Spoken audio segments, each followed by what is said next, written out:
Hi magic makers, and welcome to another new moon reading.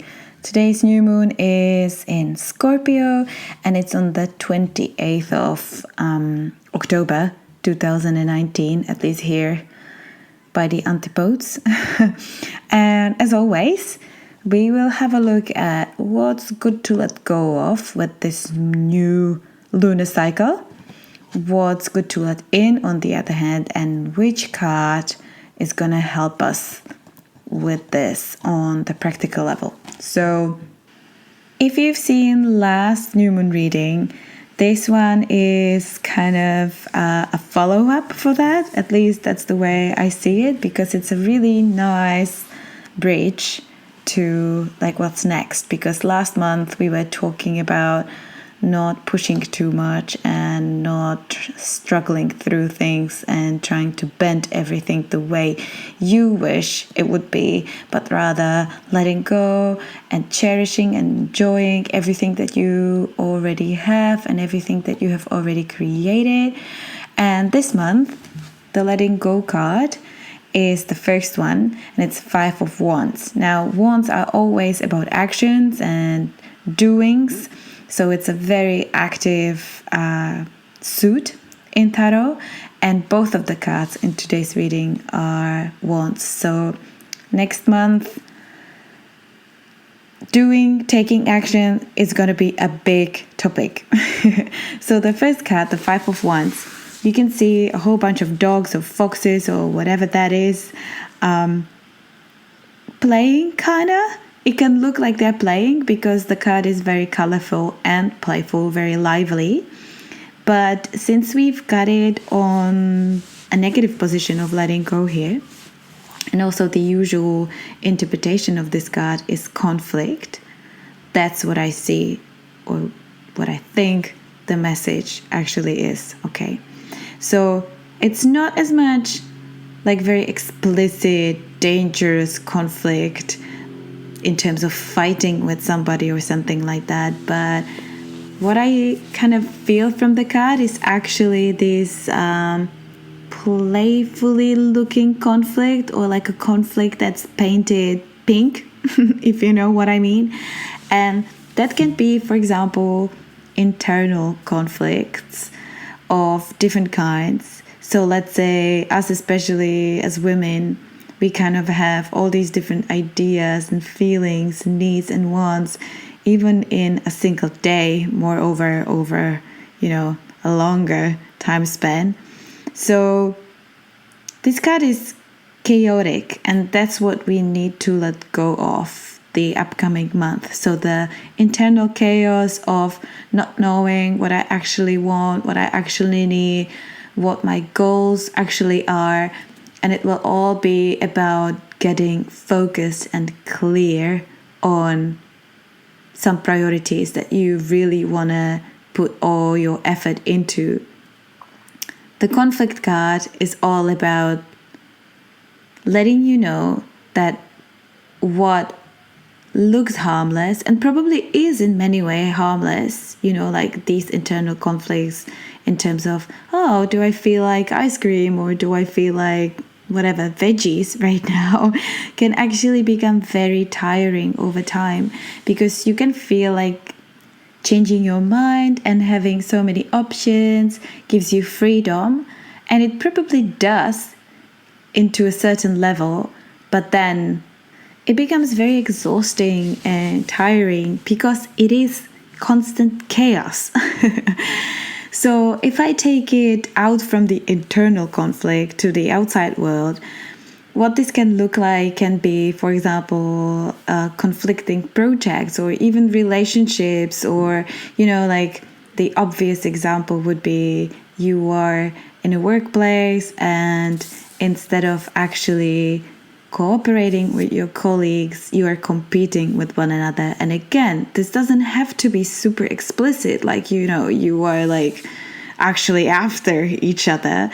This can be very subtle, and again, it can look very harmless, but it takes a lot of you.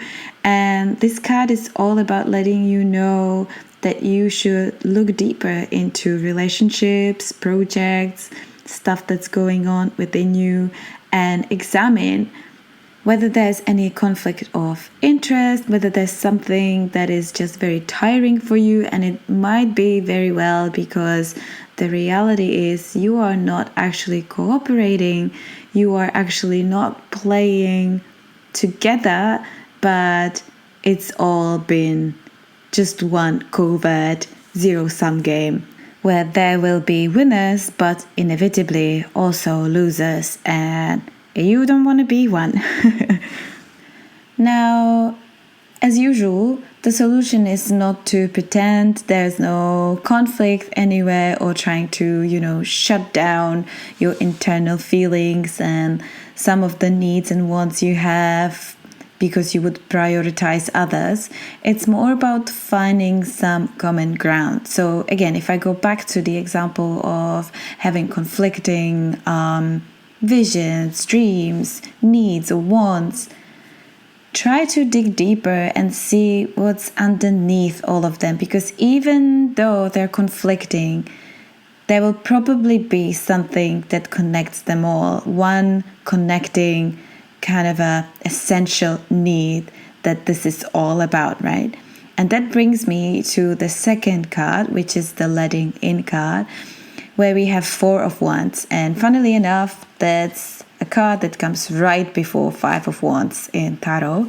And unlike Five of Wands, that's very chaotic, this one is very stable and structured. It's oftentimes interpreted as works. So it's all about making conscious, focused effort to build something concrete, something you have envisioned, and then you have taken specific steps to actually make it happen. Now, this card is very lively as well, full of colors, full of life. The two people that are there are kind of creepy because they don't have any faces, right? They're just flowers, like flower bushes instead of their faces, which is kind of creepy. But again, I actually find it positive because, I don't know what flowers associate within you, but for me, it's blooming and striving, and there is a lot of potential in it. And that's what we need to open ourselves to the upcoming lunar cycle. Cooperation, potential, sprouting new ideas, and conscious effort, structure. Basically everything that's in contrast to the previous card. Now, what I find interesting about this card is that even though everything is so positive, I can actually feel or see the two people being kind of restricted. They are kind of bent around the wands there. And I think that symbolizes the fact that making conscious, focused effort while working on something needs a bit of sacrifice, right? And the sacrifice is usually in that sense of freedom that I was talking about before, because chaos is it gives you that feeling of freedom, right? Like you can do anything or nothing, which is good for a while, but then, just like I said, it's kind of tiring. So even though it can feel scary at first that you will be bound by certain rules or restrictions, even, given by the fact that you're cooperating with other people, maybe on working on this project, paradoxically, it actually makes you feel better, because you are saving all that energy that was just scattered before and you're channeling it to one specific focus thing.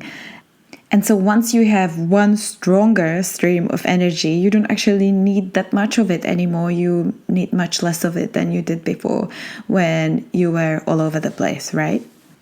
Okay, getting to the guidance card. So I pulled my goddess deck out this time, which I don't do very often because for some reason I'm not really called to use these cards anymore, but I did today. And this card is kind of confusing to me, to be honest. So I would love to hear your thoughts on it, what you see in it and how you interpret it.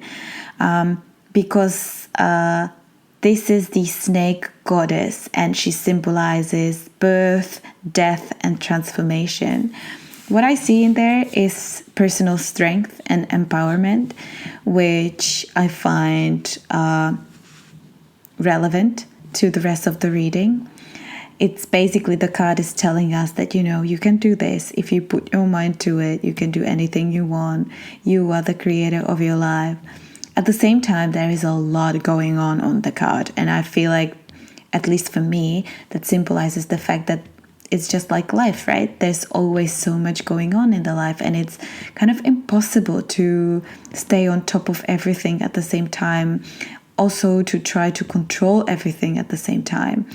And that's not even the way it's supposed to be. It's okay if we don't know how to do specific things, or things get out of control, that we cannot plan them, because that's how it's meant to be.